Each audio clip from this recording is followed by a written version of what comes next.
Land ownership and understanding our past history of doing for self is key to rebuilding wasted cities and making historical Black businesses districts great. It was rebuilt after that to a substantial degree, peaking in the 1940s, early to mid-1940s, with well over 200 documented Black-owned and operated businesses. But then there was a second devastation. This was not a devastation affected through violence, but rather through policy. So generally, Black wealth is 1/10 of white wealth. That's sort of the general standard. And why is that? It's because the lack of the ability on part of African Americans to transfer wealth intergenerationally, because there are barriers to that. Among the barriers are these incidents, like the one in Tulsa, the massacre.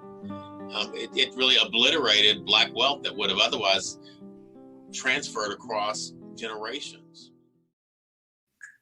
Joining us to discuss this is Brother Louis Ali. Greetings, brother. How you doing today? Peace and blessings, brother. Thank you so much for having me on this afternoon. Absolutely, brother. Thank you so much for joining us today. So from doing some research, I see that you are a landowner and business owner. Your company is a land development company, and you are a land literacy activist. So what is a land literacy activist? As land ownership is a basis for freedom and economic self-sufficiency, what advice do you give Blacks who want to become landowners? Well, we always start with thanking the Honorable Minister Louis Farrakhan for lifting up the name of the Most Honorable Elijah Muhammad and making the FOI class available to somebody like me down south. Mm-hmm. Land literacy is to be competent in developing your own land so that you can produce your own food, clothing, and shelter for yourself. So it has to do with competency. At one point in our development, the best skilled tradesmen were Black. Mm-hmm. We built everything. But after Brown versus the Board of Education in 1954, white people came back to Louisiana and Mississippi and Alabama and Georgia, and they were really angry. And they created what is called in Louisiana, the Contractors Board, where the Black skilled tradesman who was proficient at his skill was building all the houses, doing all the concrete, doing all of the infrastructure. They made it illegal for him to do it unless he had a contractor's license in 56. Wow. And so that meant that Black men had to go work for white companies, and they took their whole crew to work for white companies. See, this is one of the tricks to get us out of the skilled trades.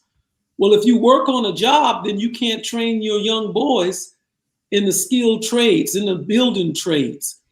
And you leave the next generation land illiterate, and you force them, you socially engineer them into dependency, so that even if somebody gives you some land, you don't quite know what to do with it anymore. Well, this was done by design. And I'm grateful that the Honorable Minister Louis Farrakhan has opened up the door to highlight it, and that now we're bringing young Black boys back into the skilled trades so that we can be free to do something for ourselves. Yes, sir. That's important. That's an interesting fact that you gave us. You said it was the Contractors Board of 1956. Is that what it was again? Yeah, they set up contractors boards. And so in order to be a contractor, whereas before you just had to have a skill, right? And you could go build houses, you could do the plumbing, you could do the electricity. Well, when they set up the board and put it in tricky language, many of the elders couldn't read or pass the contractor's test. Right. So that meant that the big white companies got the best skilled tradesmen. See, they socially engineer us out of it. And oftentimes when we think of a knowledge of self, we're thinking of reading history books and reading books. But part of the knowledge of self is knowing the legacy of your father and grandfathers and how they lived off the land and were self-sufficient, and how you take skills and trades from one generation to the next generation. And you know as well as I that Africans had a different perspective on death.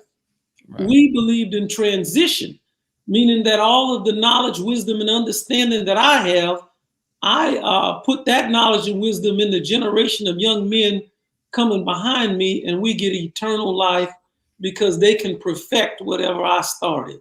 That's right.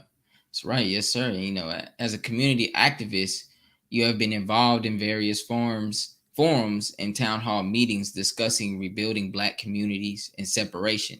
So when you say separation, what do you mean? What steps must we take to rebuild thriving communities and create generational wealth that pushes over to the next generation? Well, the first step is we need a man. Mm-hmm. I can't say how much that man, the Honorable Minister Louis Farrakhan, means to this movement. Mm-hmm. Let me say something about image. You know, image is how young Black boys have an imagination. Mm-hmm. And imagination is how we get a purpose and a will to do something and to be somebody special.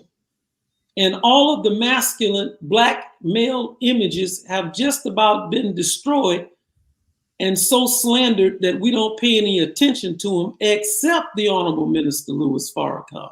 Mm-hmm. And so we want to separate so that we can do something for ourselves. We know that the land can produce something meaningful for us.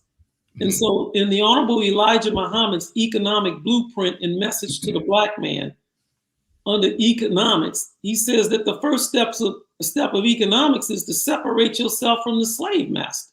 Right. We must begin to move into close proximity with one another, with people who have like minds and like ideas. Mm-hmm. When we pool our resources together, we're not just talking about cash. Really, cash is the smallest thing on the economic scale. It liquidates your economics. But there are three components. Mm-hmm. Number one, you need land. Number two, you need skilled labor or army. Anybody that's a skilled laborer can easily be militarized. You understand what I'm saying? Yes, sir. So you need land, labor, and a little bit of cash. Mm-hmm. And you need an area that you concentrate on. You start out by having think tank meetings where you talk about what it is your intentions are. Mm-hmm. Then you start strategically buying things in that area. The number one thing that young Black people, and we should be focusing on, is all around these historically Black colleges. That's where we should start at, because that's where the young minds are. If you can't take over financially, you take over culturally. Let me give you an example. Mm-hmm. When the so-called Mexicans come here, oftentimes they don't have any cash. What do they have? They have the muscle of their skilled trades. Right. They live in military style, where they might go get a house and live in there 8 or 10 deep, just bunkering down in what Black people used to do the same thing when we moved from the South to the North, called hotbeds. And they have a military mind, and they go on jobs and they get business. And if you have a skill, it won't take you long to get cash. Right. And so that's how you start it out. You start, I respect the gangbangers. I don't agree with some of the things they do in right. The gangs, but I respect what they're doing. But just imagine if we had a gang of skilled tradesmen. Absolutely. Bricklayers and plumbers and people who understood electricity and welding and truck driving. See, that's our game. And then we go into an area, you can get a lot of these buildings cheap. We've been buying them down here in Louisiana. Absolutely. And we can get together and refurbish them. The minister opened it up wide for us. We'll never be poor again because Minister Farrakhan taught us to do it. That's right. You know, as we are sitting here having this conversation, it really brought the question to mind, you know, why is it necessary for us to engage in conversations about making historical Black business and cultural districts great again? You know, how important is it that we understand our past history doing for self, i.e. owning stores, hotels, newspapers, and having Black teachers who taught trades? You know, the Honorable Elijah Muhammad, he opened up message to the Black man And he said, who is that mystery God? I was talking to a brother, and he told me about Black Wall Street, but we talk about it in such a superficial manner. Right. I asked him one question. I say, who built it? The conversation got quiet. Black men built Black Wall Street, and they built it for Black women and Black children. And we didn't just build Black Wall Street in Oklahoma. There were Black Wall Street and business districts all around this country. But after Brown versus the Board of Education in 1954, by 1956, they came out with the Highway and Interstate Act and Urban Renewal, and they took the interstate and put it slap back down the middle of all the Black business districts. Well, I coined the phrase that the saying, you can't be a bee without a beehive. Right. They scattered all of the bees. They took all of the talent out of the Black community and put it in white universities. And then, like blood diamonds in South Africa, they buff these Negroes up and shine them and run them down the football field or the basketball field or the intellectual field, but they're disconnected from the beehive. See, we have to create a Black business district, and it should work the same way the Kaaba works in Mecca. You can be a Muslim anywhere you want to, but you have to have Mecca to circumvent around. That's right. And the activities in the Black community have to circumvent around the Black business districts. That's See, right. if you talk about recycling the Black dollar, you can't recycle the Black dollar under integration. And the Honorable Elijah Muhammad taught us that integration was a hypocritical trick, and integration is a sin. And the wages of sin is death. But the gift of God is eternal life. And the only way we're going to have eternal life is we have to separate from God's enemy and start doing something practical for ourselves. If you will recall in the Bible, in Malachi, the 4th chapter, the 4th to the 6th verse, it said that Elijah would turn the hearts of the children back to their fathers. Right. Well, that's what's missing. We don't know what our fathers done. We don't know what our uncles done. We don't know what they built.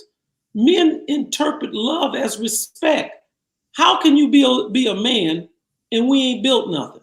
That's right. So the young people that they claim are disrespectful, in actuality, they're not disrespectful, they're practical.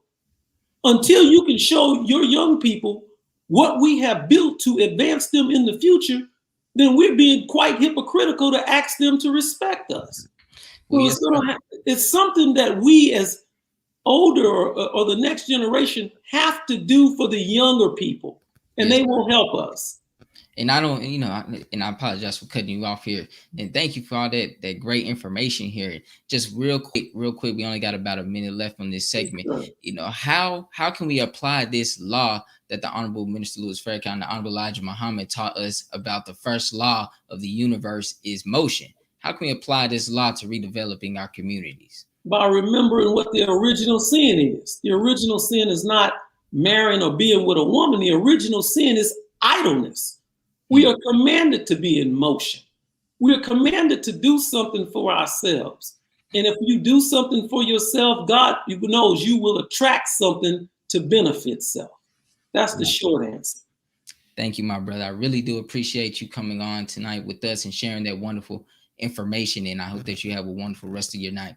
Thank you. Is it okay if I give out my information? Maybe they can go to www.growdirt.net. www.growdirt.net. Thank y'all so much for having me. Thank you, brother, for joining us tonight. Peace. Peace. Let us pause for announcements from our sponsors. When we return, Vernon Muhammad will be on to discuss the latest dip in cryptocurrency. We'll be right back. Be a part of the force that powers truth in journalism. Go to nnvnews.com/donate.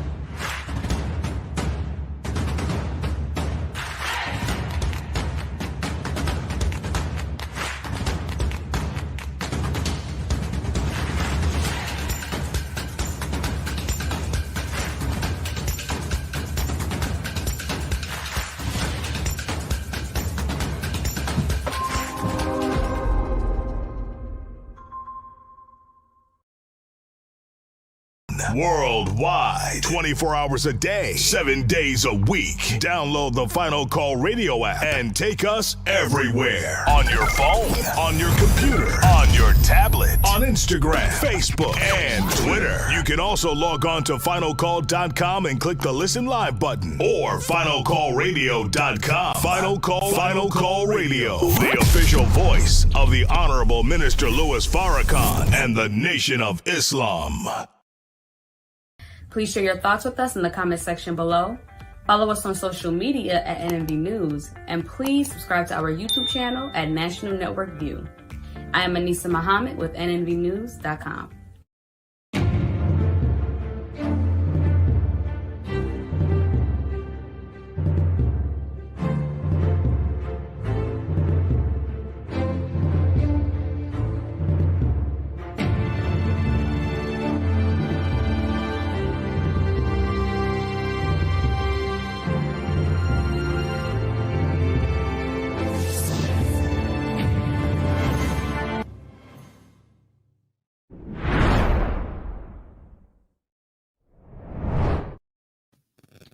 There are fluctuations in the cryptocurrency market, but it is still considered a wise choice where investors can put their funds and build wealth.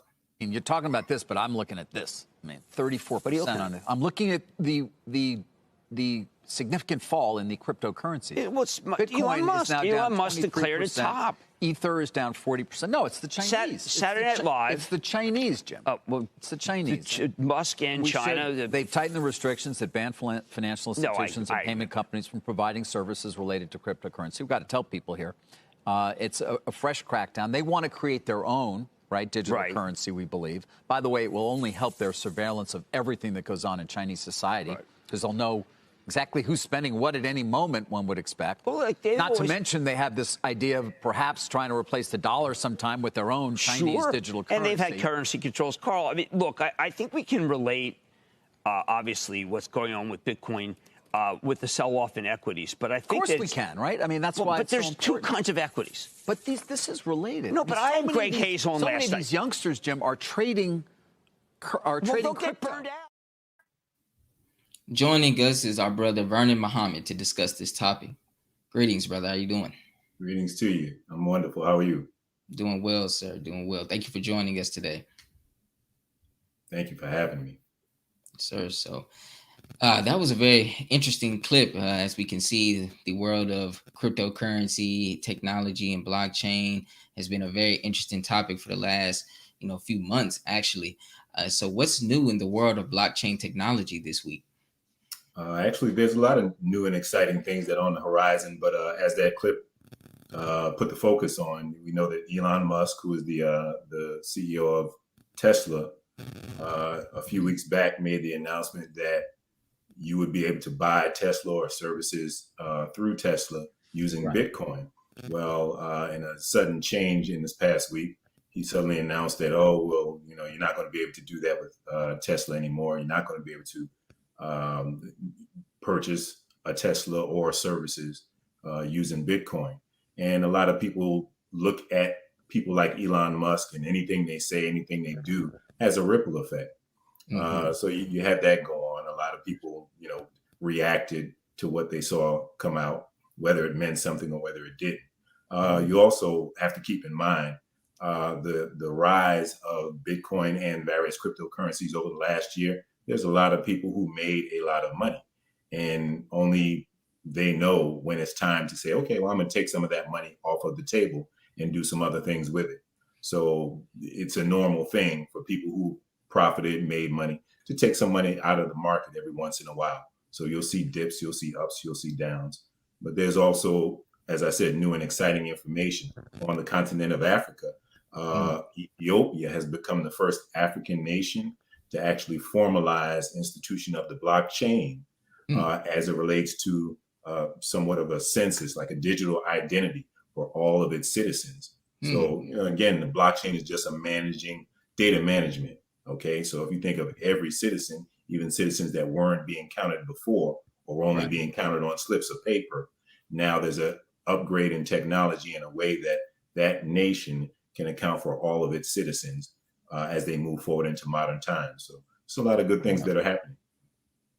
Yes, sir. Absolutely. And you touched on dips and going up and down in the marketplace. So why are the prices of cryptocurrencies dropping the way that they are? That's a hot question on everybody's lips. As a matter of fact, they're saying there's blood in the streets. That's what it means when drastic falls and everything looks red. But one valuable lesson to understand about markets, about what assets are versus liabilities are, and what money is. Money is made to move. That's one valuable lesson that we have to keep in mind. Right. So whether you're talking short term or long term, you shouldn't be alarmed by any type of movement. That's what it's made to do. Right. Money is made to move. There's talk of currency, cryptocurrency. We know that dollars is a form of currency, but the root of that is current. Okay, it's like electricity. It has to flow. If money just sits tucked away under a mattress in an account, wherever you have it, it's not working for you. But if you look at active markets, you're going to see money moving. And when money moves, you'll see values or prices go up. You'll see values or prices go down. So in the short term, you can't be surprised when you see something drastic happen. That's what happens in the short term. Up, down, up, down, up, down. But over the long term, which is what I guess people who are really serious about financial literacy and education learn, they understand that in the long term, markets grow, markets overcome dips and temporary downturns.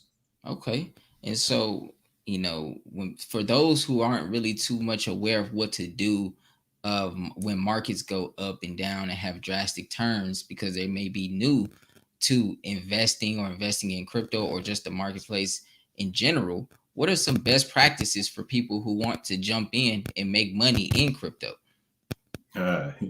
Make money in crypto. You're asking these loaded questions. Let's take it back to the basics. I think the last time I was on, I tried to just give some basic education so that we can, start to build our financial IQ. So this time around, I want to put the focus on assets and assets versus liabilities. Okay. There's one way of thinking is, how can I make money quick? How can I make a quick buck? All right. We really want to move away from that way of thinking, right? And understand the difference between you making a buck or you making money, and understand the difference between that and an asset, owning an asset, which is something that makes money for you. There's only so many hours a day that you can work. There's only so many things you can do in a day to make money, right? The wise and more intelligent thing to do is to have assets that work for you, assets that will exponentially increase what you're able to make, earn, bring in as income. Okay, so an asset is something that you own that makes money for you or brings money to you. Okay, if I had a car and I rent my car out to somebody else who's driving when I'm not driving, my car is an asset.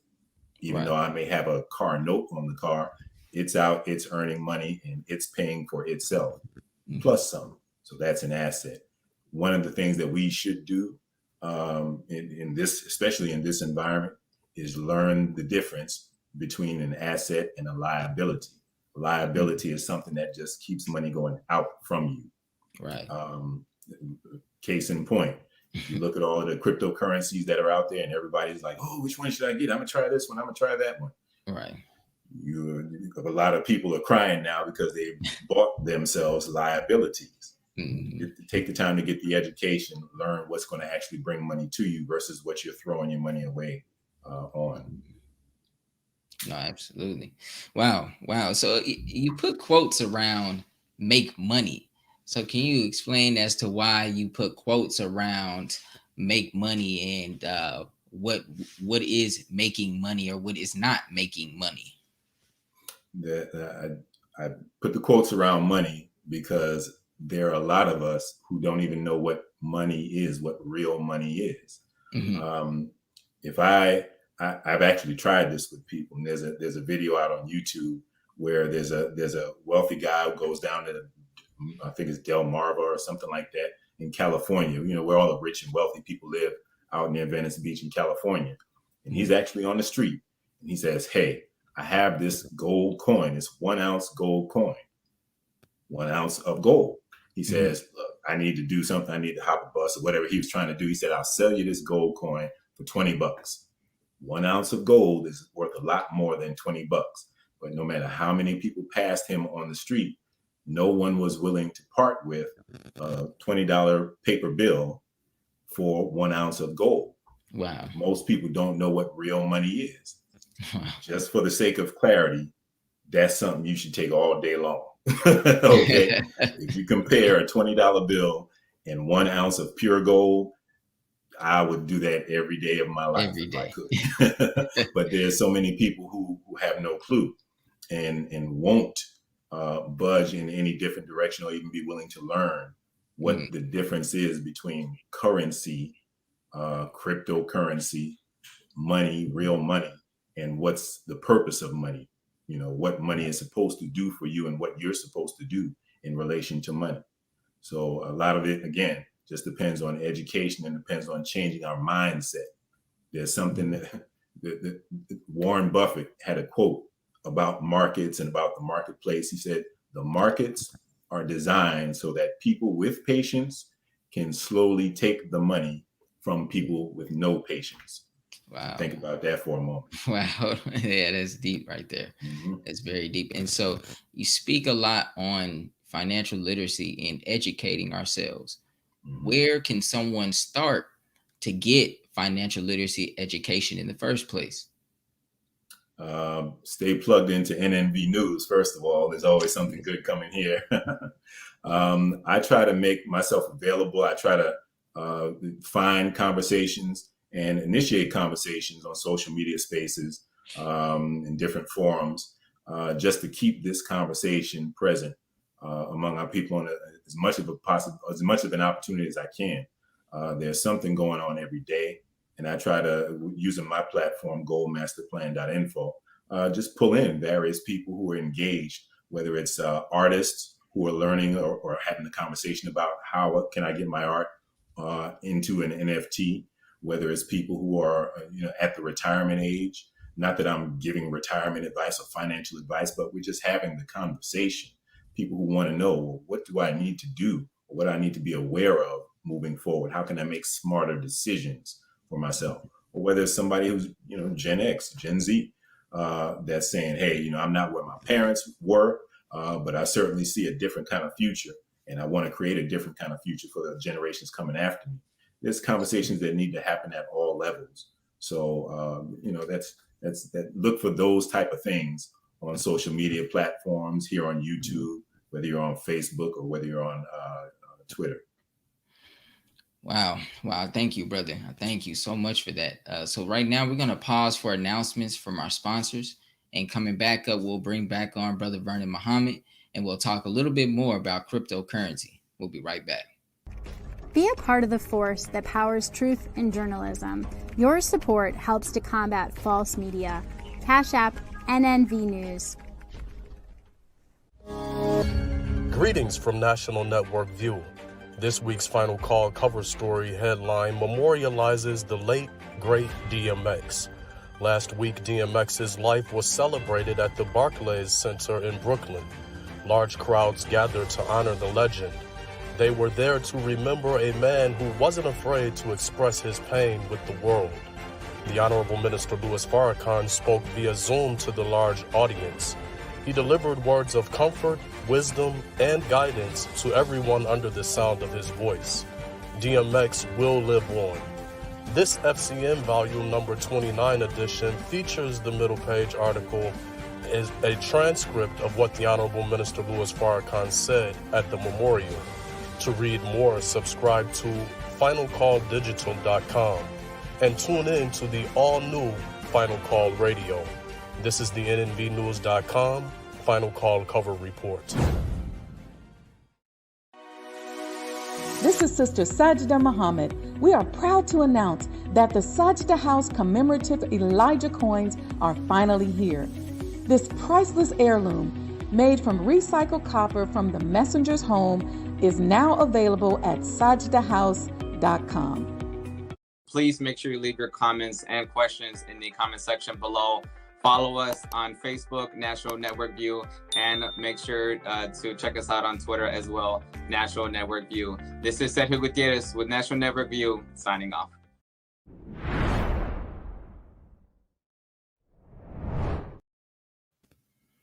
Joining us once again to further this conversation about cryptocurrency is our brother Vernon Muhammad. Welcome back. Thank you. Yes, sir. So we were just leaving off on the question of educating themselves about, just financial literacy, cryptocurrency, etc. We know that you offer, a platform where you do give a lot of valuable information on cryptocurrency and financial literacy, etc. So where can people find you, whether it be on social media or whatever platform that you have, so they can continue to grow their knowledge of financial wealth? Thank you for that. My website is goldmasterplan.info, goldmasterplan.info.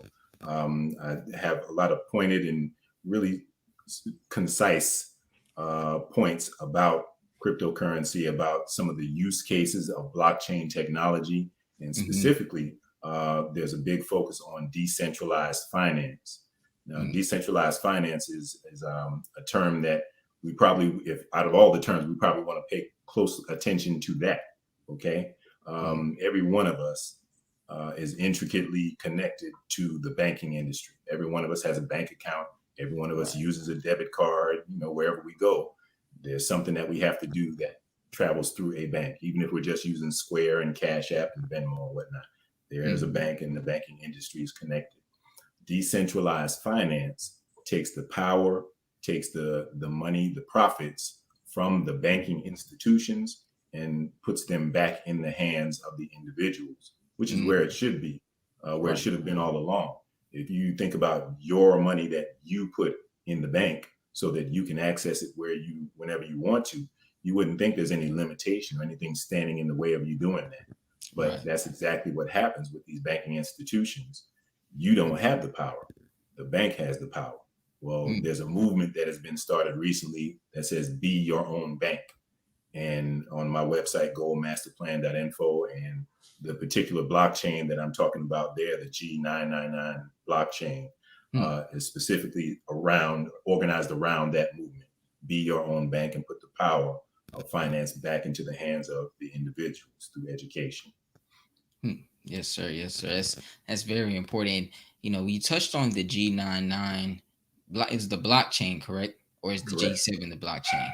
G999 blockchain, G999 blockchain. G999 blockchain. Can you give us some more information on that? Even give us an update on how that's going. Absolutely. That's a project that is really going strong. And unlike a lot of the hype you hear about just cryptocurrencies, what cryptocurrency should I be looking at? The important thing to focus on is the technology that any particular crypto coin represents. Okay. Next to decentralized finance, drill blockchain technology into your head. You want to understand and learn more about blockchain technology. I just highlighted how Ethiopia is implementing blockchain technology. I didn't say anything about a particular coin. I just talked about the use of that technology. As technology grows and becomes more useful, you can do more things with it. Whatever represents the coin that represents that technology is what becomes a store of value. So the G999 project is got its focus on telecommunications. Every one of us has a cell phone. Every one of us right now, we're using telecommunications. We're interacting and communicating through the internet. Well, there's going to be a reality where secured and private and uninterruptible communication happens through the blockchain. Right now, if you made YouTube mad, they would stop you from broadcasting what you wanted to broadcast. But the blockchain and the next evolution of the internet takes all of that away. So really, the G99 project and blockchain projects in general, what they're evolving to is taking away the middleman, taking away the power from those who could disenfranchise and putting it back in your hands. Okay. And so speaking on blockchain technology, I remember recently hearing about the reason why Elon Musk decided to take to stop utilizing Bitcoin because of the amount of energy that it used to actually mine a Bitcoin or track the transaction of a Bitcoin. So can you explain, if you have any knowledge on the energy usage, how much energy does it really take to mine a certain cryptocurrency or to locate it on a blockchain or verify the transaction behind it? Got you. I don't want to take anybody back to a traumatic moment, but every one of us has at one time or another heard our parents say, "Turn the lights off in that room." Imagine your computer, whatever your computer or your laptop is plugged in, and then imagine what's called a supercomputer, also known as a mining rig, a supercomputer.